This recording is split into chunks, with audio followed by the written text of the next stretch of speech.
I'm Doug, and this is Susie, and we're SV1 Trilogy. Enjoy the video. Okay, another equipment review. All right, this one's on how do we generate power. Now, during the pandemic, this is an important thing because there's a lot of anchoring out, forced anchoring out, and quarantines, and hiding away from, civilization so we don't get infected. So, on my boat, what I did was I put in three solar panels. I have one in the back, here, and one attached to the Dodger. Yep. I see a lot of people use the soft, flexible, well,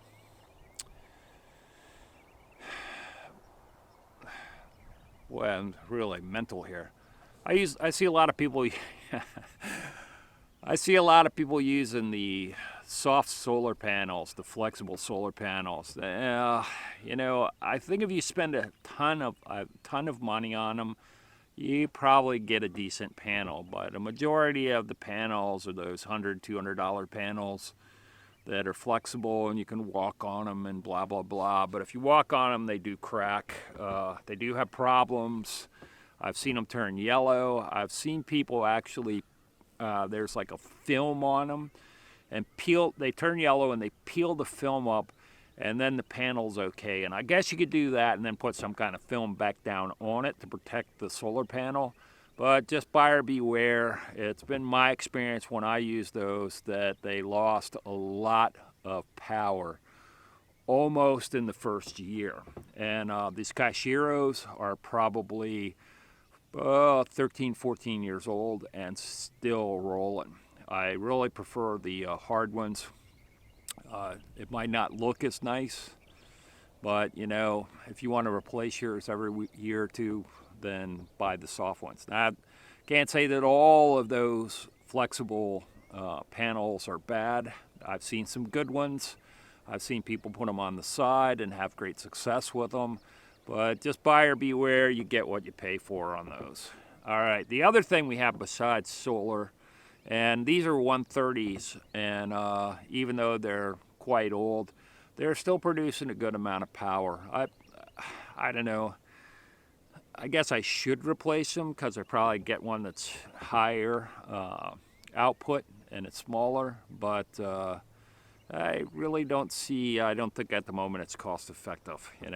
I've got a refrigerator in there.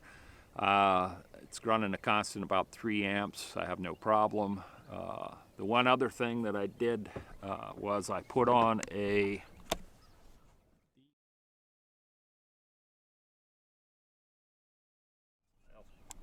just take my word for it. There's a D400 generator, wind generator up there. I also opted to get the expensive Kato stainless steel mount. I went to Jay Gordon's in Annapolis for that. They're the East Coast distributor on those things, and I had them install it.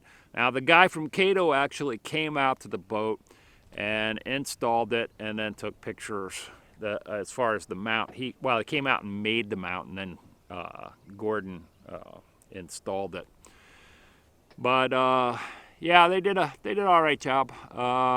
Mine was a little bit different, as in the fact that I do not have regular lead acid batteries. I have a 300 amp hour lithium battery. Now, people are foo-fooing lithium batteries and saying they blow up and their boat burned up and blah, blah, blah, blah. If you buy junk, you get junk. Now, I'm not saying that lithium batteries, a good lithium battery is not cheap in any way, shape, or form. I paid over $3,000 for a 300 amp hour battery. And before that, I had 6 lead acid batteries in there, and I could not keep my refrigerator running. It didn't matter what I did. Ran the motor or whatever. It just would not. That was just the house bank. It would not. And it was a tremendous amount of weight and space and wires and mess. And oh my God, it was hell. But I finally gave up and I bought the lithium battery under the suggestion of several other people who had lithium batteries. And I tell you, I'm not turning back. I bought a Relion 300 amp hour battery, and it was probably the best thing I've ever done. And I've been sailing for like 35 years. And I'm telling you, that was the best expensive purchase I ever made. And I took that, and I have not had a problem yet. I never run out of power. That thing is awesome. It charges quickly, everything. The drawback is for my solar chargers. Now, because my solar panels are all separated in spots, the sun's not going to hit all of them. In fact, sometimes it only hits one of them. So I had to put Victron MPPT chargers on it, the small ones, and one for each panel. And that allows me to look at my phone, and you've seen other people. It's called Victron Connect, and you can download it on your phone and see what it does. They have a demo mode for all the chargers, all the inverters. I have their inverter also. It's excellent. I can look at the iPad or the phone, or I have a 712, which is a battery monitoring system, and I can look exactly at what the house bank power is, how much consumption is, how much power is going in or out of it, how many amps, and I can also look at the starter battery, which is a lead acid. I had to also. That was another thing. One of the drawbacks is unless you have a Balmar regulator that will charge the lithium battery, you can't use your motor like you could before on a lead acid battery to charge your house bank, and you can't connect them. When you connect them, I had to get a brushless. It was a brush without the regulator on the back of the alternator, and then buy the external Balmar regulator, which is a little box. I think it was a number 614 or something like that. But Balmar makes those. It's a little box. I had to get that connected up to make so that I had basically a regulator, or a regulator that would work coming off my alternator. It can be pre-programmed to anything, so whatever you have works. So that charges my lithium batteries. In conjunction with that, it had to take, I think it was an ACR in between the batteries so that I could charge both, and that it would isolate. When you turn the key, it isolates the starter battery away from the house battery when you turn the key, so that it doesn't drain the house battery, because that house battery is not made. They do make, Relion does make a version of that 300. I think it's the HP, and it will start your motor.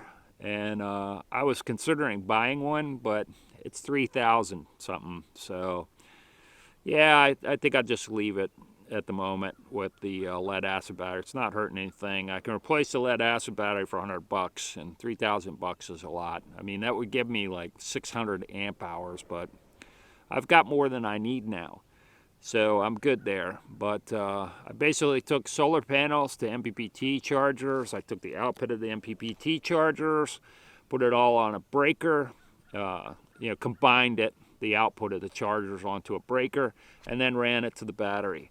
The wind generator is run now, because I have lithium batteries. I had to have a special charger on that too, but they'll give it to you at Jay Gordon's. You just tell them, hey, I got lithium batteries. They give you the special charger. The problem is I don't have the brake on there, so you kind of have to put a string on the back and spin the wind vane backwards so that it blows backwards, and then as soon as it stops, grab it, because it'll cut your fingers off if you screw that up. But it doesn't have the brake, and by the way, those brakes, they slow it down, but they do not stop it. And I'm telling you, those blades are so sharp, even if I had one with the brake on, I would not risk my fingers reaching up there to grab that blade while it was slowed down either. I would turn it around anyway. So the brake's really not that great. It's just extra piece of something to brake. But it goes to that charger, and that charger has a high enough voltage in order to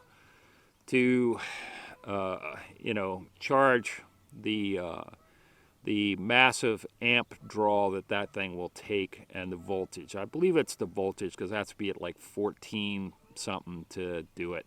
It also has the heat panel, so if the battery gets too much, it'll just roll off onto the heat source.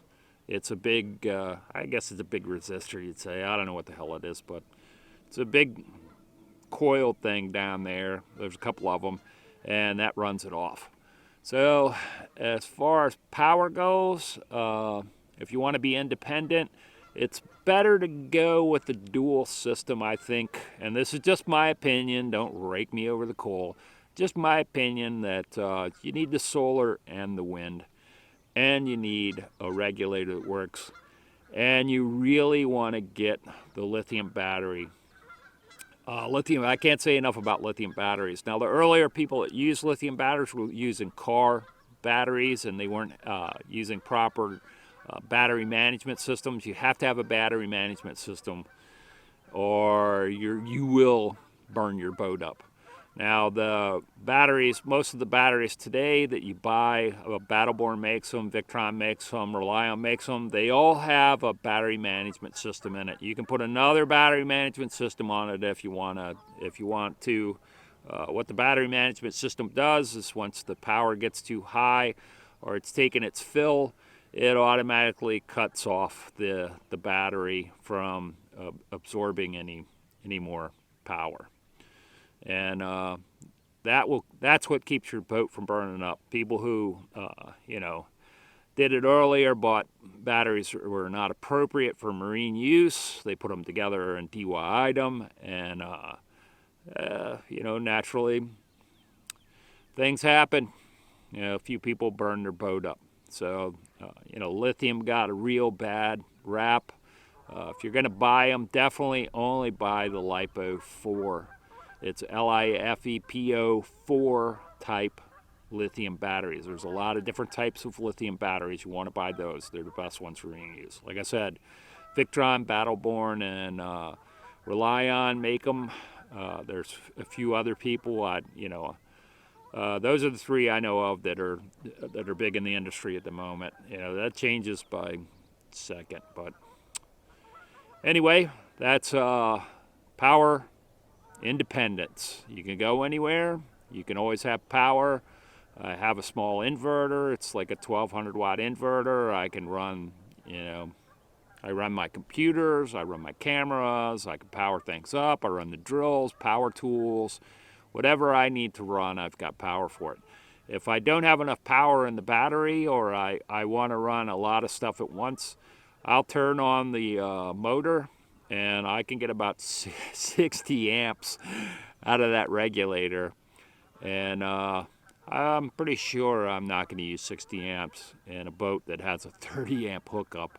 And also, when I got rid of, one other thing I wanted to mention with the lithium battery, when I got rid of the 6 lead acid batteries, it was a tremendous amount of weight, maintenance, and that battery acid everywhere. And the lithium batteries are self-contained. Inside of it is like little C cells or something, a little bit bigger than that, and they're all soldered together along with the electronics at the top of the battery. So there's no watering, there's no mess, there's no huge amount of weight, and it's a very, very self-contained size. The 300 amp hour battery the 300 amp hour battery I took and slid up onto the battery holder and tied it down, and I had no problem. When I had 6 in there, I had 2 kind of catty cornered up on the battery holder, and then I had a little box in the back with 4 more, and I had wires everywhere. And every time I was having engine problems, I repowered. By the way, I got through messing with it and just repowered.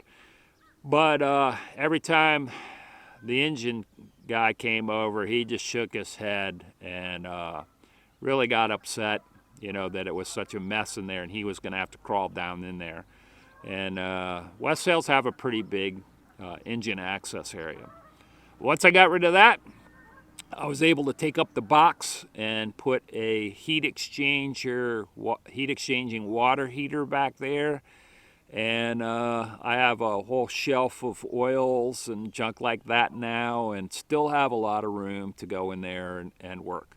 So that's my electrical system, and it works really well. Of course, I have an AC system too, but I barely ever use that. I don't go to the dock much. It costs too much money. So it makes me, you know, independent wherever I go. I'm carrying all my power. I'm like a little power station here, and you know, that's my take on it. So y'all enjoy.